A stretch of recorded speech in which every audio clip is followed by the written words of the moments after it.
Good morning, or depending when you're watching this, good afternoon, good evening, or good night. My name's Ross, and I was always told I had a voice radio, so today we're going to do something a little bit different. That's right, ladies and gentlemen.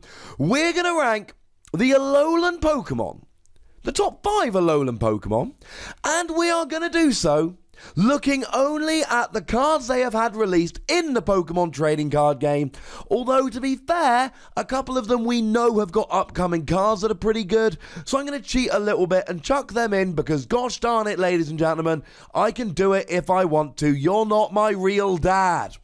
Unless my real dad is listening, because sometimes he does, in which case you are my real dad, but please don't stop me anyway. Starting off with a couple of honourable mentions. How about Alolan Sandslash? Alolan Sandslash is an interesting one because it's never had an amazing card. But there have been a couple of Alolan Sandslash cards revealed which have been kind of interesting. We got our first Alolan Sandslash in Guardians Rising, and it's got a really nice ability. Just once per turn, draw a card. That's pretty good. Then you add in a hit and run attack, 50 damage and flick to the bench. Seems good, but it's too expensive. Even when you consider that you can use double colorless energy and aqua patch, it's too gosh darned expensive. Then we had the one from Ultra Prism, 0 energy attack. If your opponent, you do 30 damage, and if your opponent tries to damage you next turn, they take 6 damage counters. Not unlike Turtonator's Shell Trap. So how come Turtonator sees play and this doesn't? Turtonator has other good attacks. Turtonator has much more HP. Turtonator is a basic Pokemon, not a stage 1. Sorry, ladies and gentlemen. The other honourable mention here is going to go to Alolan Golem. Now, the one from Guardians Rising is pretty gosh darn terrible. But the GX, I am a big fan of the GX, ladies and gentlemen. It's got huge HP of 250, and its GX attack does 100 damage, and your opponent cannot play cards from their hand during the following turn. Not to mention an attack that does 200 damage. Why no more play? Why not a higher spot on this list? It's very simple. It's a stage 2 that takes 4 energy. Even when we've got stuff like Electrode, which you should be able to use, no. It's just too expensive. So, with that out of the way, coming in at number 5, we've got Alolan Raticate. A Pokemon that doesn't really like energy, and that should be really interesting, but has never actually gotten over the hump, so to speak. Now, there was an Alolan Raticate in Sun and Moon. We don't need to spend much time on it. It's not great. Sorry about that. Search your deck for a number of cards up to the number of your bench Pokemon and put them into your hand. Quite a good attack, because it's nice for searching out, and you're searching cards, but if your opponent plays an N, you've wasted your attack. You need to use a double colorless, it's on a stage 1, there's a lot of downsides. But I do like the one from Burning Shadows. 0 energy, 10 damage, 50 more if you've got a Pokemon tool attached. 60 damage for 0 energy is pretty good, but then of course remember that you can make that tool a choice band, and then you're doing 90 to an EX or a GX, for 0 energy. So why isn't this Pokemon better? It's only got 120 HP, and you're not 2-hit KOing everything. Buzzwole will run straight through it. Being a fighting Pokemon, it needs a strong energy and a single Regirock to get a KO. But also, you've only got 120 HP. Not much is not going to be KOing you. Something like a Zoroark will get an easy one-hit KO, while you're not getting a one-hit KO on Zoroark or Buzzwole. It was never meant to be. Now, there is such a thing as Raticate GX. It never actually got released over here. We expect it to be released as a promo at some point, though we've not seen it yet. And it doesn't need much energy. 0 energy, discard up to 2 cards from your hand. 40 damage for each card you discarded in this way. In Expanded, you could use it with something like Vespiquen and Bee Revenge. In Standard format, you could use it with Rotom decks.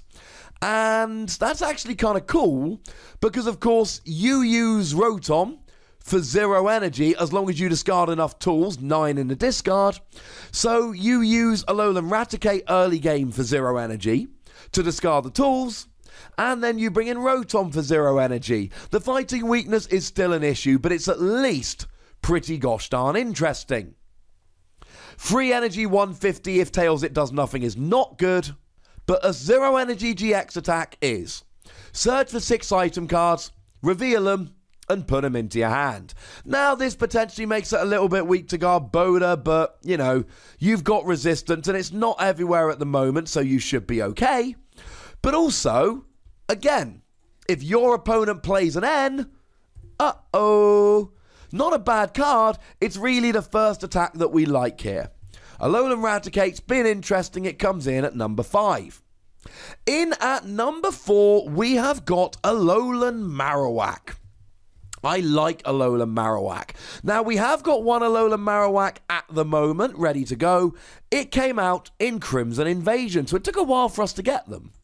For 0 energy, look at each energy attached to your opponent's Pokemon, and for each one, energy, not energy card, so double colorless counts double, attach a fire energy from your discard pile to your Pokemon in any way that you like. And this again is very much like Turtonator, except it's like Nitro Tank GX. I still think this is being underutilized. I think it's a great tech. I think it's really good for getting energy on the field, but it's not seeing much play at the moment. Maybe it will in the future. I do like a lot more the Alolan Marowak, which is not out yet, but will be coming out in our Forbidden Light expansion. That, ladies and gentlemen, is a much better card. For a double colorless energy, you can do 20 damage for each Alolan Pokemon in play. On your side of the field, not your opponents, just you. This is potentially phenomenal because, you know, you could be doing 120 damage for 0 energy. You get into expanded and start bringing in Skyfield, and you are really loving it. Now, one of the big downsides here, of course, that Tapu Lele is not an Alolan Pokemon, so playing a Tapu Lele will actually then reduce the damage you're doing. Still potential. And for 0 energy, Alolan Pokemon tend to have 0 energy attacks. It gives a nice justification for grouping together in this video. Search your deck for 2 basic energy and attach to your Pokemon in any way that you like. Like Mew from Shining Legends, except you cannot get any special energy and you've got more than 30 HP. I'm still annoyed that Mew from Shining Legends only has 30 HP. So that's pretty interesting, but not enough to make the top 3. Starting off the top 3, we've got Alolan Muck. Alolan Muck is a lot of fun. Now, first of all, we've got the one from Sun and Moon after rotation. This has already seen play with Zoroark before rotation. But after rotation, this is going to be a beast.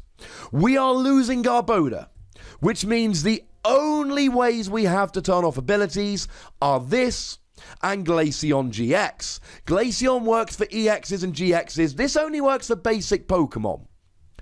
But something like an Oranguru can only be turned off by this, although you are also turning off GXs like Tapu Lele. I think it's very, very good. The GX has not seen a lot of play. Again, we have that problematic weakness to fighting, but I love the 0 energy GX attack. Bring one of your opponent's bench Pokemon into the active, and they are burned, and paralyzed, and poisoned, all in one go. Which is, quite frankly, a little bit nuts, ladies and gentlemen. Now, burn means that they are taking 20 damage between turns, poison 10 damage between turns, paralysis, they need to use something like a Guzma to get out of the active. Then for a dark and a double colorless, you do 10, plus 70 more for each special condition on the defending Pokemon. If they're still poisoned, burned, and confused, you are doing 220 damage. Now, this saw a little bit of buzz with the Salazizzle from Guardians Rising. You evolve up, they get 2 special conditions, and, you know, you burn and poison, but of course, you don't just do 150, you also get the 20 from burn, the 10 from poison. Never really ended up being amazing, but you know what? there's still potential there. I still like it. Now, I feel good about number 2, but I know that some of you might disagree with me. It's Alolan Dugtrio. Now, the first one that we had, the one from Sun and Moon, it's not great. Free energy, 50 damage to one of your opponent's Pokemon, that's massively overpriced. I do like the ability that increases the retreat cost by 1 for your opponent's active Pokemon, but, I mean, maybe you play it with something like Wobbuffet that does more damage depending on how many, or the retreat cost of your opponent's Pokemon, but that's not a good Pokemon, ladies and gentlemen. I'm not a huge fan. What I do like is the new Alolan Dugtrio, and maybe I'm going over the top here, but I am putting Alolan Dugtrio at number 2 purely on the basis of this new Alolan Dugtrio. Now, the HP is pitiful at 60. Absolutely pitiful. Given that the other one had 100, there's no real excuse for giving it 60 HP, but I digress. 0 energy. Discard as many metal energy as you like from your hand, 30 times the number of you discard. This is good. This has a huge amount of potential. You can KO anything. You can use Mount Coronet to get your energy back, and if you can draw enough energy, you can be smashing here. One of the big problems is, with only 60 HP, you do run the risk of literally being KO'd every single turn, and that's a bit of an issue. But other than that, big fan. Just like this. I'm going to be testing this on my stream, twitch.tv/PTCGRadio, in the coming days. And I don't know. Maybe it's not going to end up being any good, but I can live in hope, ladies and gentlemen. But honestly, number 1, I just don't think it's particularly contentious. It's Alolan Ninetales, and I include Alolan Vulpix here, otherwise they would be 1 and 2. Start off with Alolan Vulpix, and by the way, I really do think you can disagree with the rest of the list. I think this is an easy number 1. Alolan Vulpix is one of the best Pokemon we've got in the format. 0 energy, search for 2 Pokemon. Let's say you're playing an Empoleon deck, the rule is simple. If you've got a rare candy in hand, you search for Empoleon. If not, you search for a Prinplup. Maybe at some point you search for an Octillery, so you can get that rolling. Maybe you search for a Tapu Lele to get yourself a supporter next turn. It's too good. And what's amazing about it is, a lot of us are going to bridge it nowadays on turn 1. Which means that we get Alolan Vulpix out, but we're going to need to retreat the active Pokemon. We can use an energy retreat in the active Pokemon, and we can still use Beacon. It's redonk. Then we get to Alolan Vulpix. We've got the one from Burning Shadows, which blocks attacks from EXs and GXs. This is going to get better after the rotation. Like I've said, the only way we're going to have to block abilities are Alolan Muck, but this is not a basic Pokemon, and Glaceon, but this is not a GX. I really do think this is just going to get better and better. And then, of course, we've got the GX. Now, this might be a good time to remind you that it won the World Championships. Now, it was in the senior division, but just to confirm, ladies and gentlemen, it won the World Championships. It's a good card. Double colorless energy. You do 50 to one of your opponent's Pokemon. That's how it's done, Alolan Dugtrio. 160 for free energy is good, but you have to discard 2. But you've got Aqua Patch, so that's okay. And then your GX attack, if you're not KO'd, you can just move all your damage counters over to your opponent. It is great, and wonderful, and amazing, and overpowered, and brilliant. It has seen a huge amount of play, and there's no reason to say it won't do in the future. Ladies and gentlemen, that is my top 5 Alolan Pokemon, but I want to hear from you guys. So let me know in the comment section. Go nuts! But be nice. Give me a whole top 5 list. I'll be your friend.